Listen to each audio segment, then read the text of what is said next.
Student, सदाशिला विद्यापीठ online YouTube classes में आपका स्वागत है।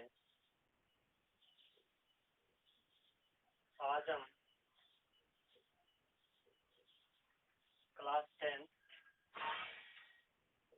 सोशल स्टडी का जो हमारा केंद्र सरकार जो पाठ चल रहा था उसकी हम सरकार के जो 3 अंग होते हैं उनमें से व्यवस्थापिका का हम अध्ययन कर चुके हैं। अब हमको जो अध्ययन करना है वो है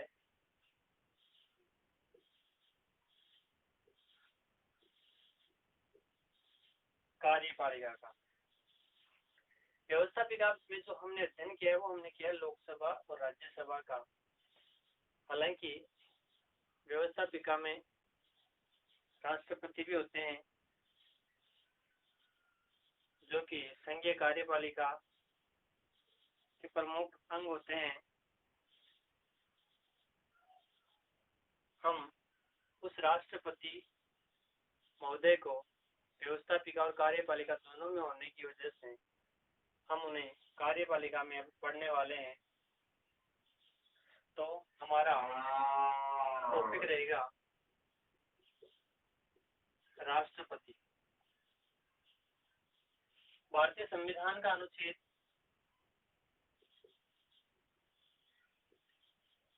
52 कहता है, क्या कहता है? भारत का एक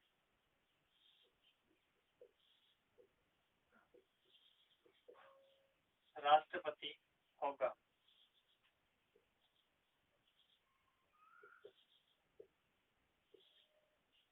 अनुच्छेद 53 के अनुसार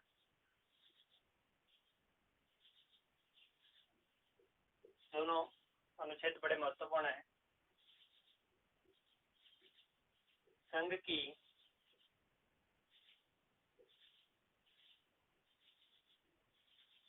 कार्यपालिका शक्ति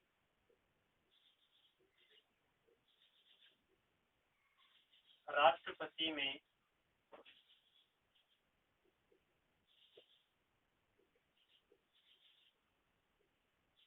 निहित होगी,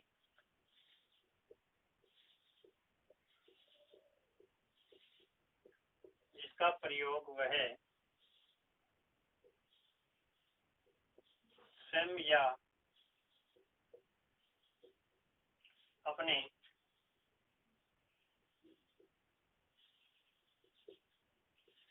अधीनस्थ पदाधिकारियों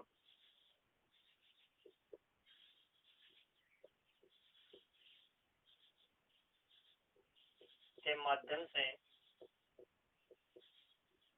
करेगा। दोनों चीज आपको समझ आई। अनुच्छेद 52 कहता है भारत का एक राष्ट्रपति होगा।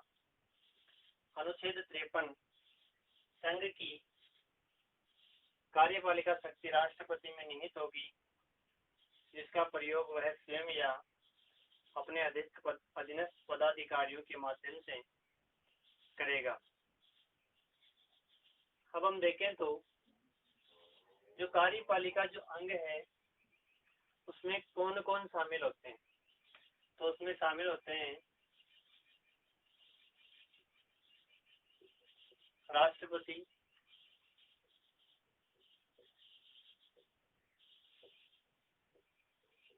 उपराष्ट्रपति, प्रधानमंत्री,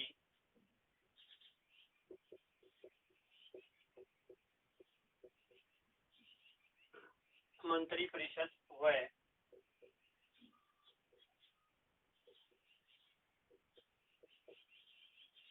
महान्यायवादी। ये 5 मंत्री परिषद थोड़ी बड़ी है। इन सारों का संगठित रूप क्या कहलाने वाला है? कार्यपालिका। राष्ट्रपति भारतीय संघीय कार्यपालिका का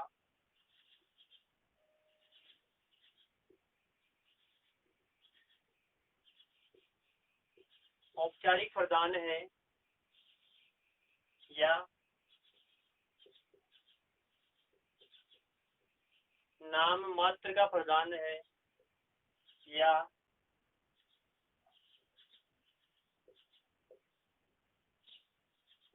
संवैधानिक प्रदान है या वैधानिक प्रदान है। जो शब्द दिए गए हैं उन सभी को ध्यान में रखना है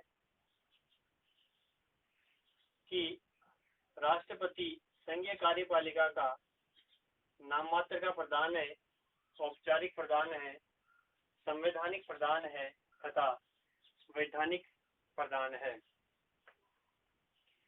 क्योंकि भारत में ब्रिटेन की तरह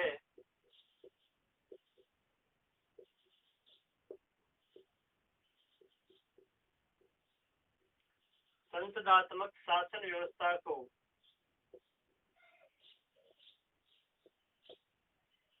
अपनाया गया है और संसदात्मक शासन व्यवस्था में दोहरी कार्यपालिका होती है। एक होती है नाम मात्र की, जो कि भारत का राष्ट्रपति होगा तथा दूसरी होगी वास्तविक कार्यपालिका। वास्तविक कार्यपालिका में प्रधानमंत्री सहित उसकी मंत्री परिषद होगी।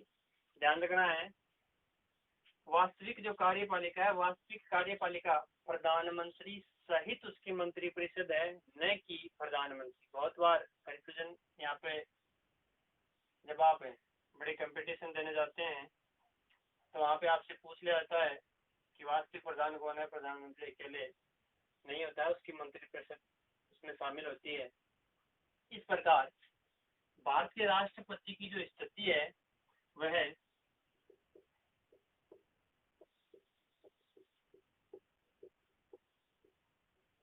ब्रिटेन का जो सम्राट है उसके समकक्ष मानी जाती है। अब हम भारत के राष्ट्रपति की योग्यताएं पढ़ेंगे। इतनी चीज समझ में आई होगी, साफ कर रहा हूं मैं।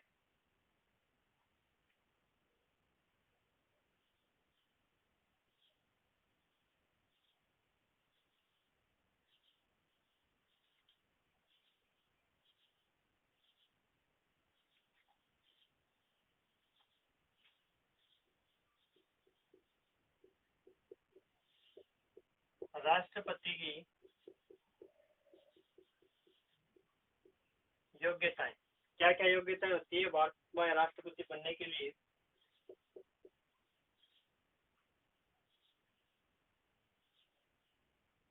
अनुच्छेद 58 में दी गई होती है। वैसे तो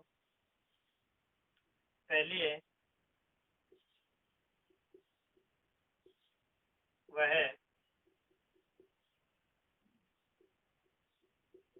भारत का नागरिक हो। दूसरी,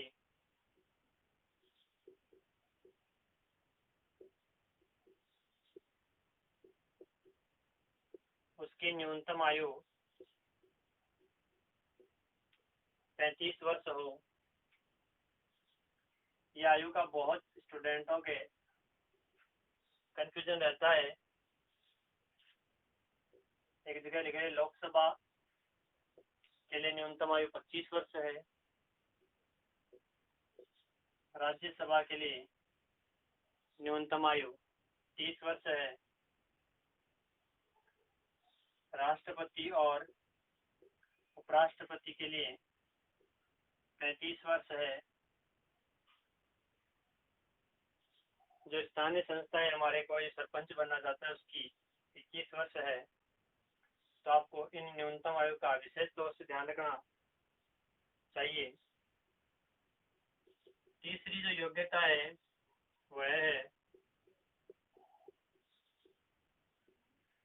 वह लोकसभा, ध्यान रखना है, वह लोकसभा का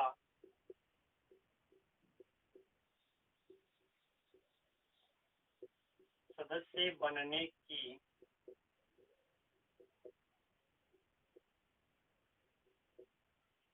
योग्यता रखता हो।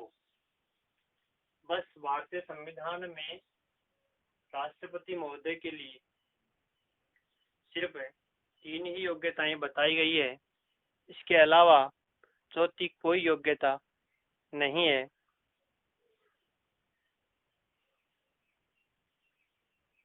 अब आपकी किताब में दिया गया है, उसके अकॉर्डिंग मैं आपको बताऊं कि इसमें एक 2 योग्यताएं और लिखी गई है। वो इसी प्रकार से लिखी गई है कि वह किसी भी केंद्र सरकार के अधीन, राज्य सरकार के अधीन या फिर स्थानीय सरकार के अधीन किसी लाभ के पद पर नहीं होना चाहिए। ये योग्यता बताई गई है।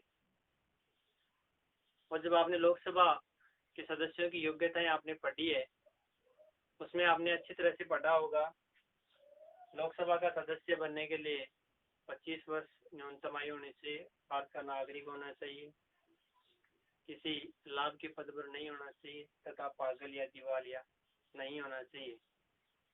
इस प्रकार से यहाँ पे भी लिखा गया है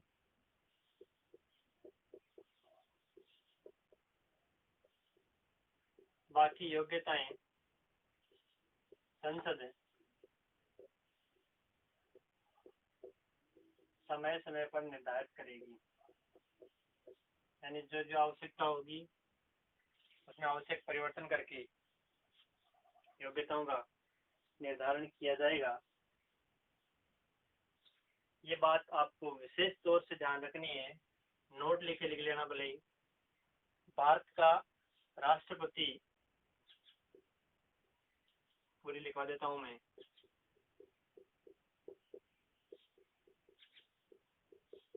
भारत का राष्ट्रपति संसद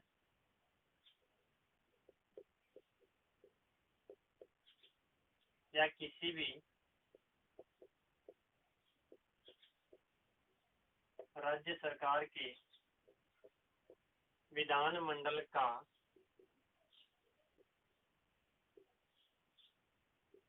सदस्य नहीं होता है। राष्ट्रपति स्वयं में एक अलग पद है, बहुत बड़ा पद जिसे हम कह सकते हैं। भारत का प्रथम नागरिक इन्हें कहा जाता है। अब हम राष्ट्रपति का निर्वाचन पढ़ेंगे।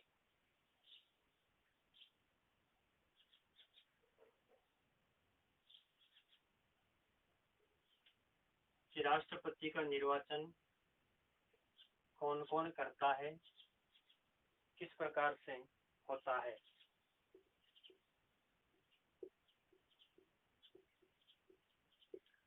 तो राष्ट्रपति का निर्वाचन एक निर्वाचक मंडल के द्वारा किया जाता है।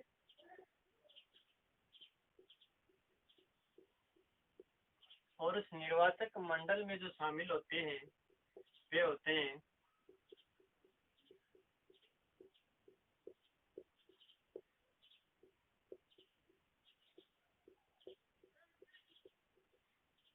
लोकसभा के सभी निर्वाचित सदस्य, दूसरा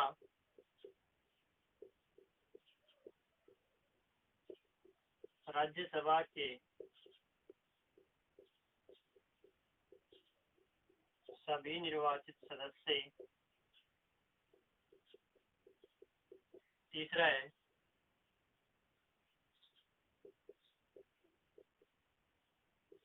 सभी राज्य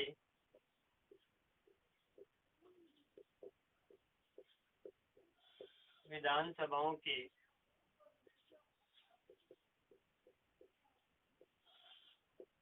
निर्वाचित सदस्य तथा चौथा है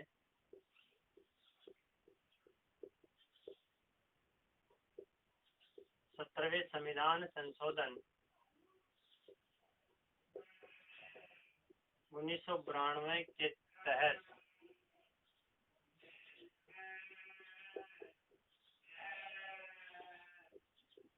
दिल्ली तथा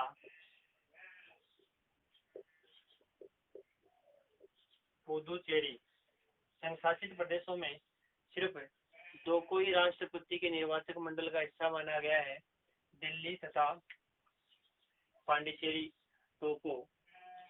इस प्रकार से राष्ट्रपति का एक इलेक्ट्रो कॉलेज बनता है, एक निर्वाचक मंडल बनता है और इस निर्वाचक मंडल के सदस्यों के द्वारा ही राष्ट्रपति को वोट दिया जाता है। इसलिए ये जो चुनाव है वह अप्रत्यक्ष होता है। अब हम निर्वाचन की विधि पढ़ेंगे। निर्वाचक मंडल समझ में आया होगा। लोकसभा के सभी निर्वाचित सदस्य, राज्यसभा के सभी निर्वाचित सदस्य, सभी राज्य विधानसभाओं के निर्वाचित सदस्य दिल्ली में पांडिचेरी तो कब शामिल किए गए? 17वें संविधान संशोधन 1993 में। अब राष्ट्रपति के जो निर्वाचन की विधि है उस विधि का नाम है, पूरी विधि लिखता हूं मैं,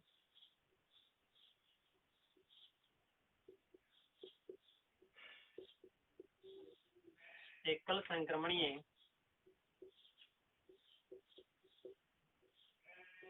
आनुपातिक गुप्त मतदान प्रणाली। ये है राष्ट्रपति के निर्वाचन की जो विधि है। निर्वाचन का जो तरीका है वो है, राष्ट्रपति का चुनाव मैं पहले आपको बता चुका हूँ, यह अप्रत्यक्ष रूप से होता है। इनका चुनाव एक इलेक्ट्रो कॉलेज के द्वारा किया जाता है। इस इलेक्ट्रो कॉलेज के सदस्य आपने पढ़ ही लिए होंगे। तो राष्ट्रपति का चुनाव में एकल संक्रमणीय आनुपातिक गुप्त मतदान जो प्रणाली प्रयोग की जाती है, इतना ध्यान रखना आपको। कक्षा 12 में आप जब पढ़ोगे तब आपको इसमें विस्तार पूर्वक समझाया जाएगा कि प्रत्येक जो सदस्य होता है वह जितने उम्मीदवार खड़े होते हैं उन सभी उम्मीदवारों को वरीयता क्रम में वोट करता है। कौन सा उम्मीदवार उसे 1 नंबर पर पसंद है, कौन सा उसे 2 नंबर पर पसंद है, तीसरा उसे कौन पसंद है, इस प्रकार से अपनी वरीयता के अनुसार वह वोट देता है। इसमें मेन बात यह है कि जो विजेता होने वाला है उसे न्यूनतम कोटा प्राप्त करना होता है। तो ये हो गया आनुपातिक। एकल संक्रमणीय का मतलब ये है कि यदि मान लो प्रथम मतगणना हुई और उस मतगणना में किसी भी एक उम्मीदवार को स्पष्ट बहुमत नहीं मिला है, तो उस स्थिति में जो सबसे कम वोट प्राप्त करने वाला है उसके वोट सबके में ट्रांसफर कर दिए जाते हैं, संक्रमित कर दिए जाते हैं। और गुप्त इस प्रकार से है कि राष्ट्रपति महोदय का जो चुनाव होता है उसमें गुप्त मतदान किया जाता है, किसी को बताया नहीं जाता। यदि बता दिया जाता तो उसका जो चुनाव से जो वोट डाला है उसे खारिज कर दिया जाता है। तो निर्वाचित होने वाले सदस्य को न्यूनतम कोटा प्राप्त करना होता है। न्यूनतम कोटा का मतलब या तात्पर्य ये है कि आधे से एक वोट अधिक निर्वाचित होने वाले सदस्य को प्राप्त करना होता है। और न्यूनतम कोटे का जो सूत्र है वह इस प्रकार से है,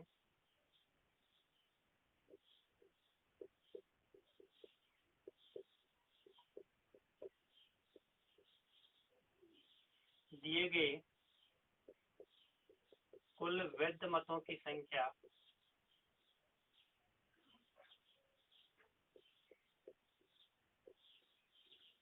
बट्टा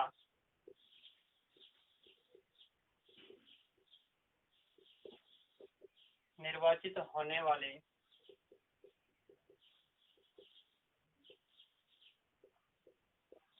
प्रतिनिधियों की संख्या भाग 1000, यानी डाले गए कुल वैध मतों की संख्या बट्टा निर्वाचित होने वाले प्रतिनिधियों की संख्या भाग 1000। इस प्रकार से क्या प्राप्त किया जाता है, न्यूनतम कोटा निकाला जाता है कि जो निर्वाचित होने वाला जो उम्मीदवार है उसको आधे से अधिक वोट मिले हैं कि नहीं। आपने देखा होगा जब लोकसभा के सदस्य के हम चुनाव की बात कर रहे थे, उस समय उस उम्मीदवार को विजेता घोषित किया गया जिसने सबसे अधिक वोट प्राप्त किए हैं।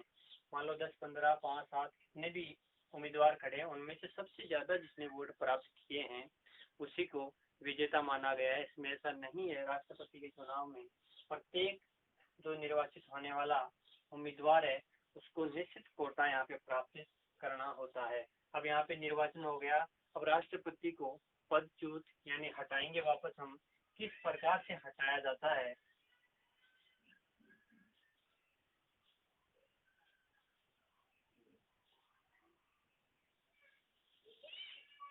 राष्ट्रपति की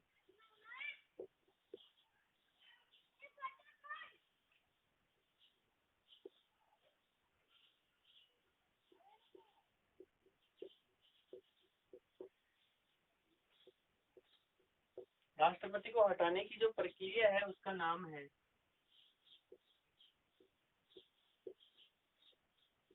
महाभियोग। और इसकी जो प्रक्रिया है इसका उल्लेख है अनुच्छेद 61 में। यानी राष्ट्रपति के जो हटाने की जो प्रक्रिया है उस प्रक्रिया का नाम है महाभियोग। और ये प्रक्रिया कहाँ पे दी गई, अनुच्छेद 61 में दी गई है। और इसमें राष्ट्रपति को हटाने का आधार वो एकमात्र आपको ध्यान रखना है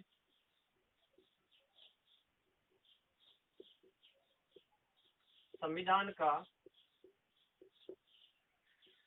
उल्लंघन। सिर्फ यही आधार होना चाहिए राष्ट्रपति को। यानी राष्ट्रपति के खिलाफ यदि महाभियोग चलाया जा रहा है तो उसका हटाने का आधार एकमात्र ये होना चाहिए संविधान का उल्लंघन।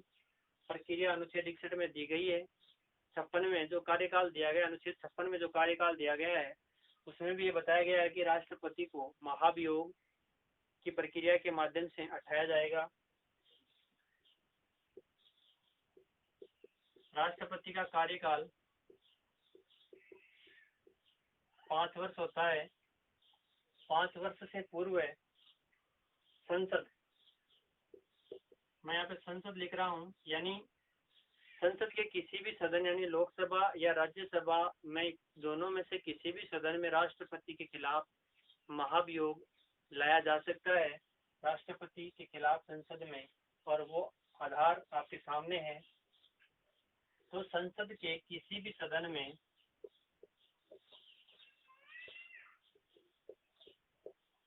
राष्ट्रपति को हटाने की पहल की जा सकती है। पहल करने की जो अनुमति मिलती है वो किस प्रकार से मिलती है, ध्यान रखना है। पहल करने की अनुमति, मान लो राज्यसभा में पहल कर रहा है तो उसकी जो कुल सदस्य संख्या है उसका 1/4 ध्यान रखना है। हटाने की जो पहल की जा रही है तो उसका चलाने की अनुमति, अभियोग चलाने की अनुमति वाले सदन का जो कुल सदस्य संख्या है उस सदस्य संख्या का 1/4 उस अभियोग के पक्ष में हो। यानी ये 1/4 सदस्य मिलकर क्या लाएंगे, प्रस्ताव लेकर आएंगे। अब ये जो प्रस्ताव लेकर आए हैं इसको सदन में 14 दिन के बाद में पेश किया जाएगा। क्यों किया जाएगा? क्योंकि जो 1/4 सदस्य मिलकर जो प्रस्ताव लेकर आए हैं इस प्रस्ताव की जानकारी दी जाएगी किसको, राष्ट्रपति को। 14 दिन पूर्व सूचना दी जाएगी और सूचना देने के 14वें दिन इस प्रस्ताव पर चर्चा होगी। चर्चा करने के बाद यदि सदन अपने कुल सदस्यों के 2/3 बहुमत से, ध्यान रखना है, सदन अपने कुल सदस्य संख्या के 2/3 बहुमत से यदि इस प्रस्ताव को पारित कर दे तो प्रस्ताव जाने वाला कहाँ है? अगले सदन में। मान लो हमने यहाँ पे राज्यसभा माना है, राज्यसभा के 1/4 सदस्य मिलकर प्रस्ताव लेकर आए, प्रस्ताव की सूचना राष्ट्रपति को दी, प्रस्ताव पर 14वें दिन चर्चा होनी है, चर्चा होने के उपरांत कुल सदस्य संख्या के 2/3 बहुमत से उस सदन से उसको पारित कर दिया जाता है। जो प्रस्ताव है वो जाएगा दूसरा सदन यानी लोकसभा में जाएगा। लोकसभा उसकी या तो स्वयं जांच करेगा या फिर एक समिति का गठन करेगा।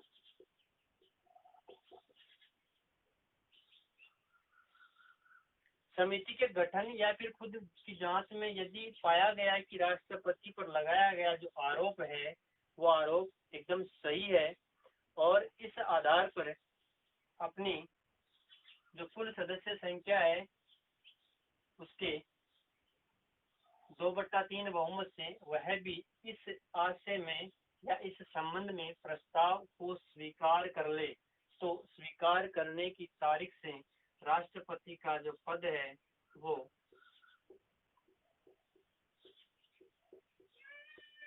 रिक्त माना जाएगा। समझ आयोग की पूरी महाभियोग की प्रक्रिया। अनुमति मतलब महाभियोग चलाने की अनुमति के लिए जो सदन महाभियोग ला रहा है उसकी कुल सदस्य संख्या के 1/4 सदस्य मिलकर ये प्रस्ताव लाएंगे। प्रस्ताव लाते ही राष्ट्रपति को सूचित किया जाएगा। सूचित करने के 14 दिन बाद में उस पर चर्चा की जाएगी। चर्चा के दौरान यदि कुल सदस्य संख्या के 2/3 बहुमत से इस प्रस्ताव को पारित कर दिया तो अगले सदन में जाएगा। अगले सदन में इसकी जांच होगी, या तो जांच स्वयं करेंगे या फिर कोई समिति का गठन करेंगे, और यदि पाया गया कि राष्ट्रपति पर जो लगाए गए आरोप हैं वो सही है तो उस आधार पर ये अपने कुल सदस्य संख्या के 2/3 बहुमत से प्रस्ताव पास कर देंगे तो राष्ट्रपति का पद क्या माना जाएगा? खाली। अब यदि दूसरा सदन इस रिपोर्ट को सही नहीं माने, गलत माने, तो क्या होगा? तो वह महाभियोग का जो प्रस्ताव है वहीं पर समाप्त हो जाएगा। कोई राष्ट्रपति के पद पर कुछ नहीं होने वाला है। जब महाभियोग की प्रक्रिया जब चल रही होती है उस समय राष्ट्रपति अपना कार्य में कोई किसी प्रकार का दखलंदाजी नहीं होती है, हूबहू अपनी कार्य जो है उनको करते रहते हैं, कोई इनके असर नहीं पड़ने वाला है। तो अब हम राष्ट्रपति की शक्तियां एवं कार्य पढ़ेंगे।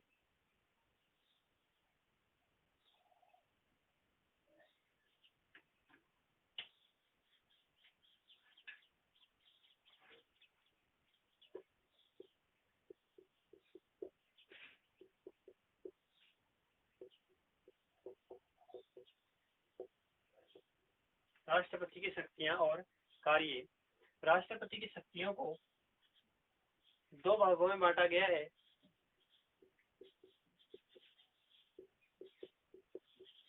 एक है सामान्यकालीन और दूसरी है आपातकालीन। सामान्यकालीन में क्या क्या कार्य करता है? प्रशासनिक, विधायी, वित्त संबंधी कार्य, न्यायिक जो कार्य है वो सारे सामान्यकालीन कार्यों में है।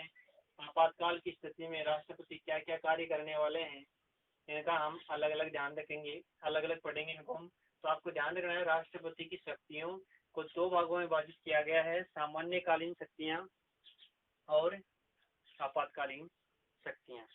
अब हम सामान्यकालीन शक्तियों में पहली जो शक्ति है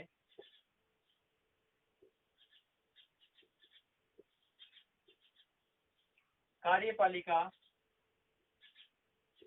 अथवा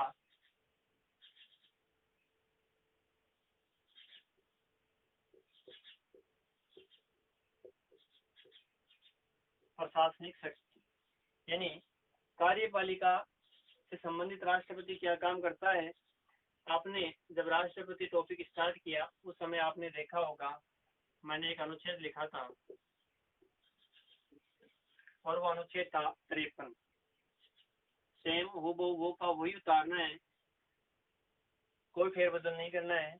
अनुच्छेद 53 के अनुसार संघ की कार्यपालिका का जो प्रधान होगा वो राष्ट्रपति होगा।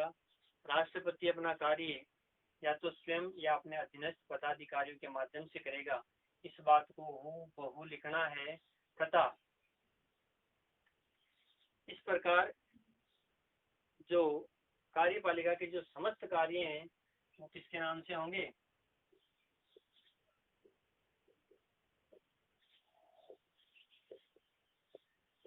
कार्यपालिका के समस्त कार्य किसके नाम से होंगे? राष्ट्रपति के नाम से होंगे। अब हम दूसरा जो कार्य पढ़ेंगे, सामान्यकालीन जो कार्य चल रहे हैं उसका पहला पार्ट है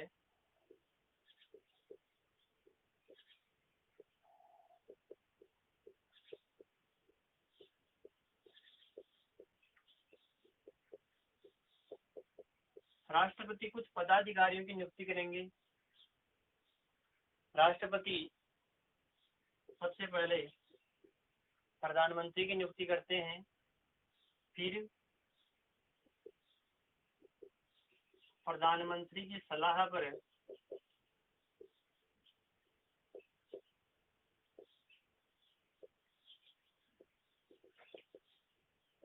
अन्य मंत्रियों की नियुक्ति करेंगे, फिर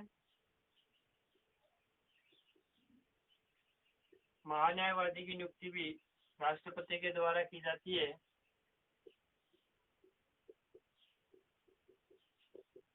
नियंत्रक एवं महालेखा परीक्षक की नियुक्ति भी राष्ट्रपति के द्वारा की जाती है। उच्चतम तथा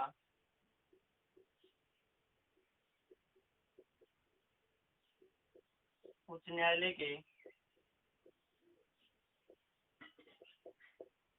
न्यायाधीशों की नियुक्ति भी राष्ट्रपति के द्वारा की जाती है।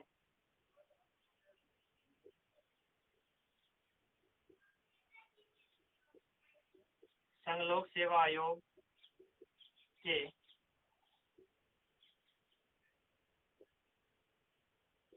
अध्यक्ष तथा